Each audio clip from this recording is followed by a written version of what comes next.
Hey, what is going on, guys? My name is Dean, or most of you know me, Twisty3, well, Twisty, or whatever you want to call it.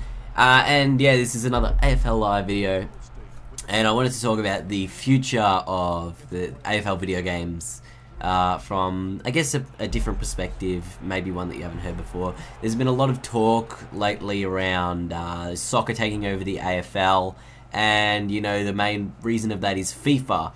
So I think Fox Sports put up a massive article about, you know, why AFL Games will never live up to FIFA, and you know, they had some points, but not all of them were pretty valid. So here's an article on BGL Media, which I had my view on. You can click that, the link's down below. And if you want to see my reactions to Richmond beating Hawthorn on the weekend, you can click my vlog, which is over here, and that's on my other channel, Twisty, so go subscribe over there. Everybody loves my vlogs over there, so hopefully you enjoy that too. Alright, let's go on. So yeah, Fox Sports the other day posted an article regarding the future of AFL games. Now, I was saying about EA Sports taking over. Now, that's never going to happen. I think EA made an AFL game in like '99, but it's simply not viable for EA to be able to do this.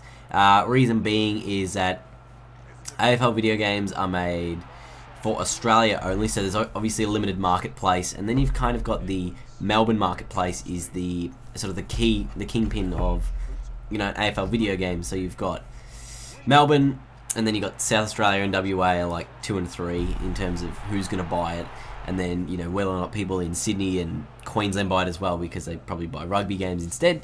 That's up to them. So there's no point EA spending like $200 billion or, you know, whatever it is they spend on FIFA a year. It's probably like at least $100 million to make a game, an AFL game, that's probably not going to reach them that money in the first place. So even if they can make a good game, it's probably not going to happen. Secondly, at the moment, True Blue holds the. This is what we kind of like know and understand, is that True Blue are the publisher that owns the rights to the AFL franchise, I guess.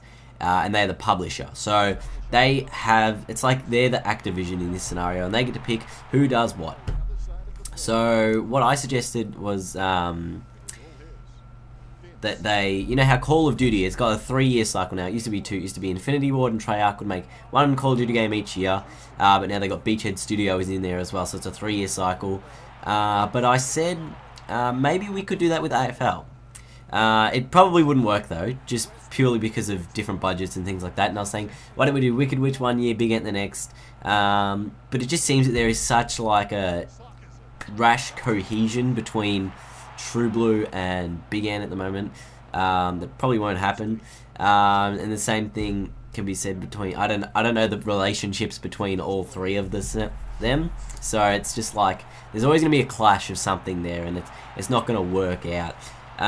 So this is something that I brought up in this article, and I was saying that why can't they have like a joint development? Again, not going to work because it's too much money. It's going to cost way too much for them to be able to do this. But the problem with what True Blue have done, and I've said this before, is that when they did take AFL 1 and the reception to it wasn't amazing, like it was still the, you know, premier AFL game of the time. When they took that and they weren't really happy with the reception, they were like, alright, let's give it to someone else. When was the first video game that you played that it was the first version of that game that you loved it? Like, go back to like FIFA 2000, like, you know, they've had the same developers for the entire time, so of course they're going to learn and build on it and new things. So instead of giving Big Ant another chance, they're like, right, here you go, Wicked Witch, have a go. Basically, they gave them a very, very small timeline to be able to build anything, and they pretty much were forced to port their Wii version to the PlayStation 3 and Xbox. They upped it a little bit, a bit more of enhanced graphics. Like the graphics after the new patch and DLC, they were pretty good. Not gonna lie, I was pretty impressed with that. And the fact that now it's gonna remain with Wicked Witch, I think, is a good thing, because if we keep chopping and changing developers, we're gonna have a bit of a problem here, because one year one team is gonna have their say, and then the next year you know, if it's not received well, they go back to the other team, and then their vision isn't received well, so then they go back to the other team, and so they come up with like 3 entirely different games within 2 years. And I think that's what, or within 3 years, and I think that's what's going to happen now. Is with AFL Live 3, we're going to see a completely different thing to what we saw in AFL Live 2. Even though it is the same developers, they have learned their mistakes. They're going to build up from the ground. There's a new engine that they're working with. They're making Rugby Challenge 3 at the moment, and that looks pretty cool. So if they can use that engine and take it over to the AFL world of things, we might be looking at a good game. Anyway, that's my bit of a rant. So thank you guys for watching. If you did enjoy the video, please leave a thumbs up. Let me know what you think in the comments below. I'd like to know what you think in terms of who should develop the game, what you want to see out of it, and I guess when do you want the next AFL game, and you know, what are the key components you want in that game. We're going to see it probably next year.